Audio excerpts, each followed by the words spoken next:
Curious what happens to elderly Amish folks when they get to the point where they can't take care of themselves. Well, we didn't have any Social Security. We were tax exempt, didn't even have Social Security numbers in my old order conservative Amish. And we certainly wasn't allowed to have any government benefits.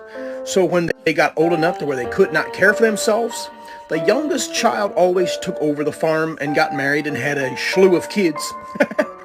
And then they would add on to the house, called a dowdy house. And in English, that is the grandpa house. They would always add on, and that family of the youngest child that got married will take care of the parents until they pass away.